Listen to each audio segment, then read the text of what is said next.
Hello dear students, आज हम बात करने वाले हैं क्लास 11th वर्ल्ड हिस्ट्री में लेखन कला और शहरी जीवन चैप्टर नंबर 2 की, यानी writing art and city life. और वर्ल्ड हिस्ट्री के अंदर हम पढ़ने वाले हैं very short answer type questions, यानी कि लघु उत्तरी प्रश्न जो छोटे छोटे होते हैं उनके बारे में पढ़ेंगे। एक तरह से ये क्वेश्चन ऐसे हैं जो कि आपको मेमोराइज कराने में हेल्प करते हैं टॉपिक्स को या फिर फैक्ट्स को। ठीक है, तो ये मेरा एक पहला वीडियो है क्लास 11th के लिए जो मैंने क्वेश्चन बनाने की शुरुआत की है, और इसके बाद मैं कोशिश करूँगा आपके लिए अच्छे प्रश्न बना सकूँ। ये पहला वीडियो है और उसके बाद मैं और बेहतर करने की कोशिश करूंगा। कितना कर पाई हूँ ये आप जरूर बताएंगे। तो आइए शुरू करते हैं क्वेश्चन 1 मार्क की क्लास 11th वर्ल्ड हिस्ट्री में सबसे पहले। ठीक है, आइए देखते हैं पहला क्वेश्चन। सबसे पहले आप स्क्रीन पर देख पाएंगे, मेसोपोटामिया की दो प्रसिद्ध नदियों के नाम बताइए। आपको बताना है बच्चों मेसोपोटामिया की दो प्रसिद्ध नदियों के नाम। तो मेसोपोटामिया की दो प्रसिद्ध नदियां हैं बच्चों, वो है आपकी दजला, एक नदी है दजला और एक नदी है फरात, यानी कि आपने सुना होगा यूफ्रेटस एंड टिग्रिस रिवर। ठीक है, जैसे भारत में गंगा और यमुना के किनारे सभ्यता का विकास हुआ या सिंधु के किनारे सभ्यता का विकास हुआ। अमेजन नदी जो है बहती है ब्राज़ील में, वो बहुत प्रसिद्ध है। जिस तरह मिस्र को नील नदी के लिए जाना जाता है, और जिस तरह चीन को वांग हो और यांग टिशी क्यांग नदी के नाम से जाना जाता है, उसी तरह से मेसोपोटामिया में दजला और फरात नदी के किनारे ही वहाँ पर दुनिया की पहली सभ्यता का विकास होता है। दूसरा क्वेश्चन यहाँ पर आप देख पाओगे बच्चों, मेसोपोटामिया आजकल किस राज्य का हिस्सा है? किस राज्य का मतलब मुख्य तौर पर आप बांध सकते हो किस क्षेत्र या किस देश का हिस्सा है। तो आजकल बच्चों आप देखोगे मुख्य तौर पर जो है मेसोपोटामिया आज इराक देश का हिस्सा है और ये वेस्ट एशिया में है। ठीक है, मेसोपोटामिया इराक का ही पुराना नाम है। अगला देखते हैं मेसोपोटामिया क्यों प्रसिद्ध है। तो मेसोपोटामिया बच्चों क्यों प्रसिद्ध है? क्योंकि इसने दुनिया को सिटी लाइफ दी। फर्स्ट अर्बनाइजेशन वर्ल्ड में यहीं पर हुआ, पहला सिटी लाइफ यहीं पर शुरू होता है।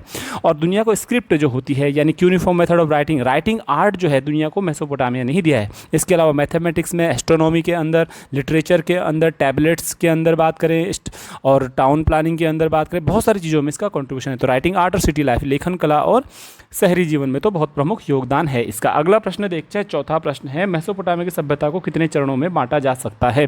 तो मुख्य तौर पर मेसोपोटामिया की जो सिविलाइजेशन है बच्चों, उसको बांटते हैं हम 3 भागों में। कितने भागों में बांटते हैं? 3 भागों में बांटते हैं।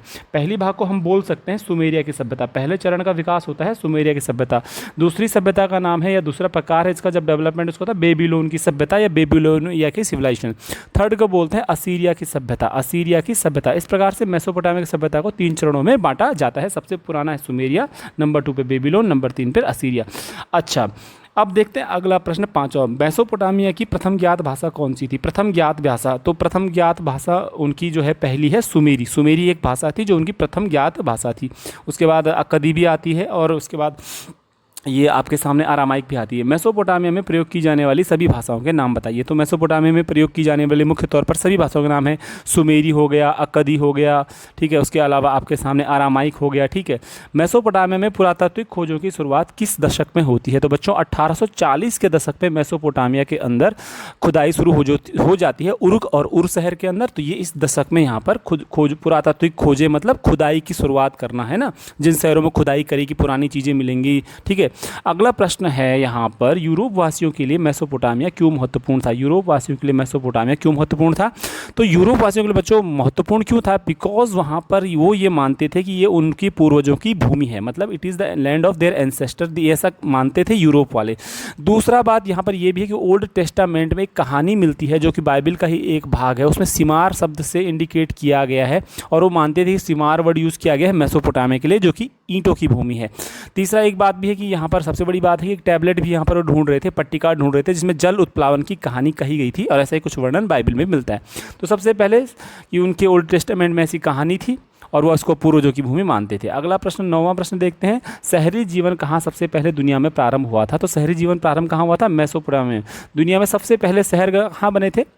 मेसोपोटामिया में। इसलिए writing art and city life आपका चैप्टर नंबर 2 है, beginning of the human evolution के बाद। ठीक है, अगला प्रश्न 10वां देखते हैं, ओल्ड टेस्टामेंट किस प्रसिद्ध पुस्तक का भाग है? तो बच्चों ओल्ड टेस्टामेंट ईसाइयों की पवित्र पुस्तक बाइबल का ही एक भाग है। ठीक है, 11वां प्रश्न देखते हैं, सिमार शब्द का क्या अर्थ है? बच्चों सिमार शब्द का अर्थ है लैंड ऑफ ब्रिक्स, यानी ईंटों की भूमि, और इसको कहा गया है कि मेसोपोटामिया को ईंटों की भूमि कहा गया है, शिमार। अगला देखते हैं, मेसोपोटामिया के 2 प्रसिद्ध शहरों के नाम बताइए। तो मेसोपोटामिया के 2 शहरों का नाम बच्चों, एक है उर और दूसरा शहर आप लिखोगे उरुक। उर हो गया, उरुक हो गया, उसके बाद मारी भी आता है और बेबीलोन भी आ सकता है। अच्छा, मेसोपोटामिया के इतिहास को जानने के स्रोत क्या हैं? बच्चों हिस्ट्री में क्या सोर्सेज बहुत ज़्यादा इंपॉर्टेंट होते हैं, तो इसके लिए आप लिख सकते हो ग्रेव्स, यानी कब्रें हो गए, गहने यानी कि ऑर्नामेंट्स हो गए, ज्वेलरीज हो गई, इसके अलावा आपका बिल्डिंग रिमेनिंग्स ऑफ बिल्डिंग्स हो गए, र्यून्स हो गए, है ना, मतलब खंडहर हो गए। इसके अलावा टैबलेट हो गए हमारे पास उनको जानने के लिए, ठीक है, टूल्स हो गए, है ना, वेपन्स हो गए, ठीक है। तो बहुत सारी इस तरह के चीज़ें हमें मिल जाती हैं, ठीक है। अगला हम देखते हैं यहाँ पर जल उत्प्लावन की कहानी से आप क्या समझते हैं। जल उत्प्लावन की कहानी को इंग्लिश में हम कह सकते हैं फ्लड यानी कि बाढ़ समझ लीजिए, हिंदी में इसको जल उत्प्लावन कहा गया। तो जल उत्प्लावन की कहानी का बच्चों मतलब ये है, आपने देखा होगा कि बाइबिल में एक ऐसी कहानी बताई गई है जिसमें कि कहा जाता है कि दुनिया एक बार पानी में पूरी तरह डूब जाती है, तब नोआ नाम का आदमी एक बड़ी नाव लकड़ी की बनाता है, हर प्रजाति के हर प्रकार की स्पीसीज़ के एक कप जोड़े को वहाँ रखता है, है ना, और बाद में दुनिया को फिर से शुरुआत करवाता है, जीवन या लाइफ की शुरुआत कराती है जब जीवन धरती से अंत हो जाता है। तो यह है जल उत्प्लावन की कहानी जो कि कही गई है बाइबिल में भी और ऐसी अन्य धर्मों में भी मिलता है। हिंदू धर्म में जल उत्प्लावन की कहानी को जल प्रलय के नाम से जाना जाता है, जिसका नाम बहुत अच्छे ढंग से मनु से जुड़ा हुआ है। अगला देखते हैं मेसोपोटामिया में कौन सा घास का मैदान पाया जाता है। तो ज्योग्राफी जो आपने मेसोपोटामिया की पढ़ी होगी वहाँ पर घास का मैदान है स्टेपी ग्रासलैंड्स, आपने देखा होगा स्टेपी ग्रासलैंड्स। अब देखते हैं अगला क्वेश्चन 16th क्वेश्चन है मेसोपोटामिया की 2 प्रसिद्ध नदियों के नाम बताइए। तो वही दोबारा से रिपीट हो गया है, यूफ्रेटिस एंड टिग्रिस यानी कि दजला और फरात नदियाँ वहाँ की 2 प्रसिद्ध नदियाँ हैं। अगला प्रश्न देखते हैं मेसोपोटामिया के अंदर 2 फसलों के नाम बताइए जो प्रमुख रूप से उगाई जाती हैं थी। तो गेहूँ हो गया, जौ हो गया, मटर हो गया वहाँ पर, है ना, तो ये दालें वहाँ पर उगाई जाती थी। गेहूँ, जौ, मटर हो गया, ठीक है।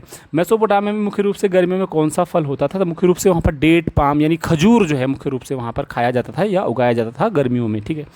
मेसोपोटामिया के क्षेत्र में कृषि की स्थिति पर 2 बिंदु। तो कृषि की स्थिति पर ये बताएंगे हम वहाँ पर कि वहाँ पर सिंचाई होती थी दजला, फरात और उसकी सहायक नदियों के द्वारा और नहरों के द्वारा। और दूसरी बात है कृषि बड़े अच्छे पैमाने पर हो जाती थी वहाँ पर, गेहूँ, जौ, मटर उगाया जाता था वहाँ पर, अनार भी उगाया जाता था वहाँ पर, ठीक है। और ये इस प्रकार की कृषि की स्थिति है वहाँ पर। उपजाऊ ज़मीन दक्षिणी क्षेत्र में ही स्थित थी, जो कि दजला और फरात वहाँ पर एक अच्छे उपजाऊ मैदान का निर्माण करता था। तो इस प्रकार से अच्छी कृषि हो जाती थी।